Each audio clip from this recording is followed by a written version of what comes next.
Fala, investidores, sejam muito bem-vindos ao canal Planileiro Investidor. Sou Adriano Costa e no vídeo de hoje nós vamos falar do relatório gerencial de fevereiro de 2024 do fundo XPCA, é o XP Crédito Agrícola, fundo, inclusive que já anunciou os proventos aí de março, tá? Mas o relatório costuma sair muito tarde aí e esse aqui quase saiu antes do anúncio dos proventos de março, mas informações importantes aqui para a gente saber em relação ao fundo, tá? Então fique conosco se você gosta desse tipo de assunto, não perca tempo, se inscreve aí no canal, ative as notificações e deixa o seu like, é tudo de graça, tá? E você ajuda muito a gente no canal e também vou deixar esse relatório gerencial e o link do nosso grupo do Telegram na descrição do vídeo para você aí se inscrever no nosso grupo e baixar esse relatório e estudar conosco aí os fundos imobiliários Fiagros e Fiinfras, tá? Então a gente vai falar hoje de um Fiagro. Fiagro XPCA11, tá? Fiagro Imobiliário. Bom, então vamos lá, né? Fevereiro, fundo Fiagro Imobiliário, é o XP Agrícola. Então a gente vai ver aqui algumas informações importantes. O fundo tem basicamente desde o início aí dos Fiagros, né? Desde quando saiu a lei, tá? O crédito é um fundo de crédito, tá? Fundo de crédito agrícola, então investe em CRA, LCA, cotas de Fiagro, FIDICs de agro, inclusive ele tem isso na carteira, FIDICs de agro, não sei explicar o que é, mas ele tem. XPCA é o Código de Negociação na Bolsa de Valores, é um fundo de mais de 430 milhões de reais, mais de 45 milhões de cotas e o valor patrimonial 9,49, tá? Fevereiro encerrou próximo a esse valor de cota, mas de março a cota despencou, assim como outros fiagros também despencaram, né? A cota do XPCA não despencou como os outros, mas ficou abaixo dos R$ 9, aí, inclusive hoje fechou abaixo dos R$ 9, hoje 2 de abril. É um fiagro, então, gestão ativa, é um fiagro de crédito, né? Como eu já falei, XP Vista Asset Management é o gestor e administrador também é XP Investimentos, né? Mesmo grupo. Taxa de administração, que inclui taxa de gestão 1% ao ano, é um mínimozinho aqui, né? E taxa de performance 10% do QCD, 100% do CDI. Tem mais de 104 mil cotistas e eu sou um desses cotistas, é um dos 3 fiagros que eu tenho na carteira.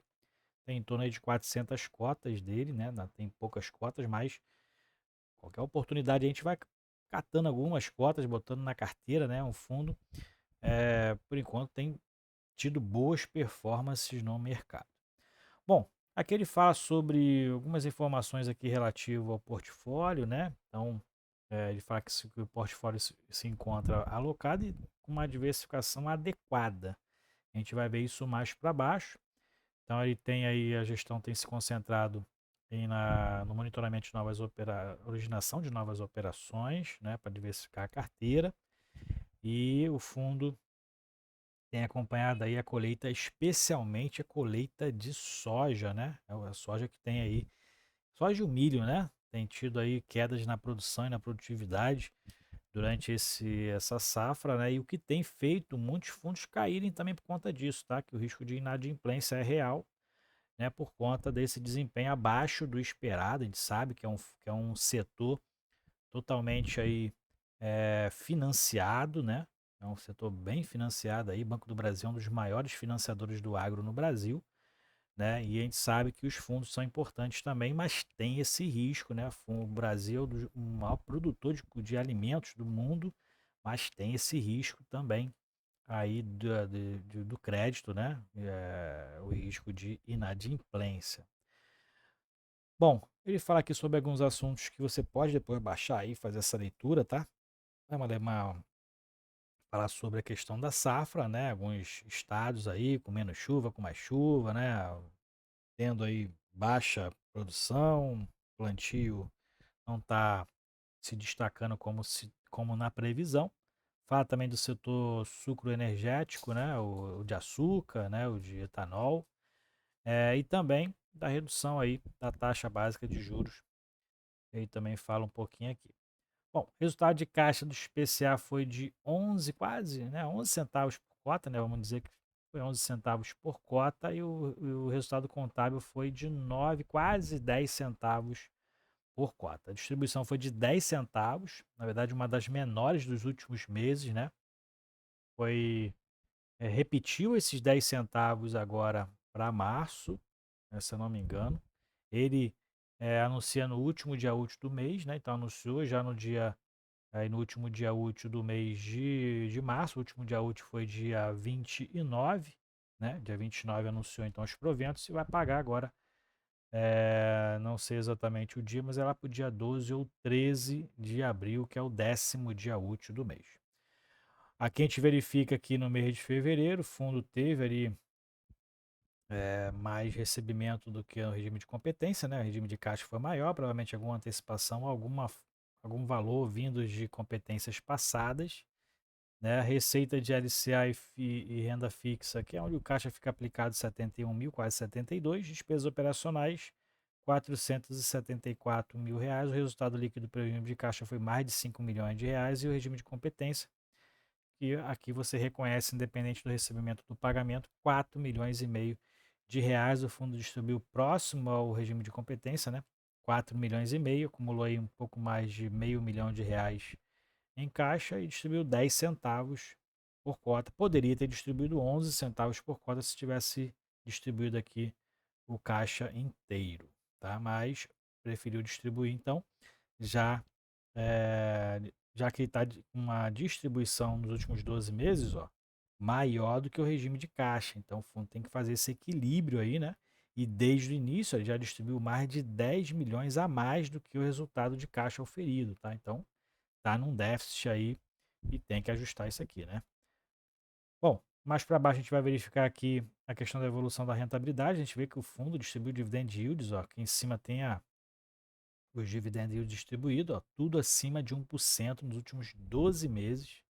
Então os fiagos aí tá difícil de errar, né? Alguns têm aí capengando, mas mesmo assim pagando proventos de 1% ao valor de mercado, 1,2%, 1,5%. Tá difícil de errar fiagro, né? Até de olho fechado aí, até sem querer você ganha dividendo bom. Então não é diferente aqui no PCA e aqui a cota ainda estava 9,42 no mercado. Agora a cota tá, fechou aí, acho que hoje a 8,90, 8,95 aproximadamente. Esse foi a cota de fechamento hoje no dia 2 de abril.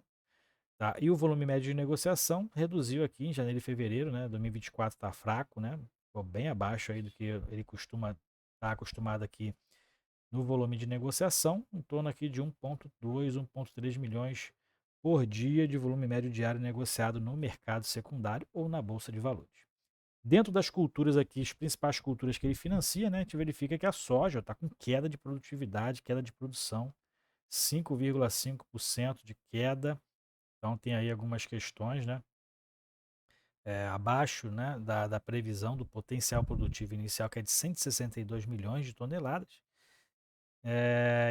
E a soja produziu aí no Brasil até atualmente 149, essa é a nova projeção. E então está abaixo, 5,5% abaixo da projeção de produção de soja. Milho está um pouquinho pior, na verdade está bem pior, né? 13% abaixo da expectativa de produção. Então 13,8% abaixo. Isso que gera as preocupações, né?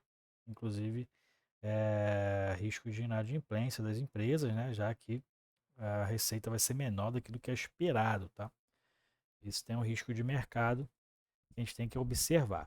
Aqui a açúcar está anual também aí, né? Não tem umas informações aqui mais detalhadas em números, mas está com ligeira desvalorização de 1,13%. O volume representa um acréscimo de 19%, né, que ele fala aqui em relação à safra em 2024, que é início de 2024, então tá com a produção interessante.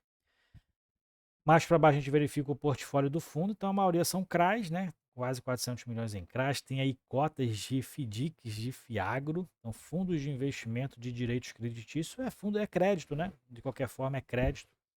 34 milhões de reais e o caixa de quase 13 milhões de reais o fundo está em caixa, tá? Isso aqui não é o resultado não distribuído, tá? É o caixa total aí do fundo. 3% dos seus ativos é o caixa. Investimentos, a principal aqui são produtores de grão, mas ele tem uma diversificação bem interessante, né? Dentro das culturas aqui dos segmentos. Muito interessante aqui, bem distribuído, né? Isso aí é um ponto positivo, né? Que se tiver algum problema em algum segmento, fundo tem um impacto somente naquele segmento e os outros normalmente equilibram o portfólio do fundo, né, e não faz que a receita caia tanto. Aqui são onde eles atuam, normalmente nos estados mais produtivos, né?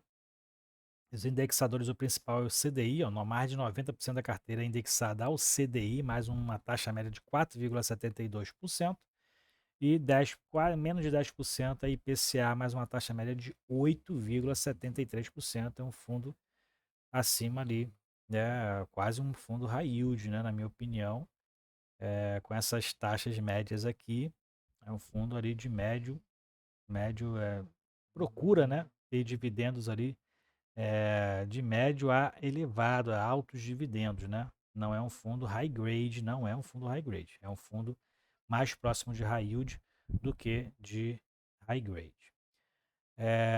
Bom, mais para a gente ver a carteira do fundo, o book de crédito, né? Não é uma carteira tão grande, mas tem diversificação sim dentro aqui dos credores, né? Dos riscos, que são as empresas, né? A gente verifica que a maioria é CDI, né? E a alocação mais alta é 7% nessa ACP2, tá? Provavelmente tem a ACP1 que está aqui, ó, que é mais 2,5%. Então, quase 10% alocado somente nessa empresa, na ACP2. Não são tantas empresas assim do setor, né? Mas a gente vê até repetições de alguns fundos, de algumas empresas aqui no portfólio. E aqui são as operações de FDICs, né, que o fundo faz, FDICs de Fiagro. E mais para baixo tem a composição da carteira, o detalhamento de cada crédito concedido, né? O aval, né? Quais são as garantias, qual o setor que é financiado, né? Aqui no caso a usina de etanol de milho, produção rural, produção de grão, usina sucroalcooleira. Então, leia aqui, né? Aquilo mais que você achar mais interessante para você ver o que o crédito está financiando e quais são as garantias, né? Que tem ali atrelada ao crédito concedido. Isso mitiga um pouquinho o risco, né? E é interessante conhecer um pouquinho disso aí, ok? Então é isso aí, Fiagro XPCA11, eu tenho carteira esse fundo, né? Tem 400 cotas aí do fundo, em torno de 25% da minha carteira tá no XPCA11, mesma posição Vigia, seguido do Decra. Decra também tem 400 cotas e também tem 400 cotas do XPCA. São os meus três fiagros, meus três fiagros que eu tenho em carteira e sigo alocando aí nas oportunidades que aparecerem, né? Tá difícil errar fiagro, mesmo com toda a inadimplência que a gente verifica, inclusive no Vegia. Tá difícil errar porque a maioria pagando mais de 1% de rendimento a valor de mercado, né? Então tá interessante aí. O setor é um setor bem perene, né? O Brasil é referência mundial, o maior produtor de alimentos do mundo, né? Então, não tem como dar errado, né? Não tem como dar errado, ok? Então é isso aí. Compartilhe com a gente aí se você curtiu do XPCA11. Fiquem com Deus. Até o próximo vídeo. Tchau, tchau.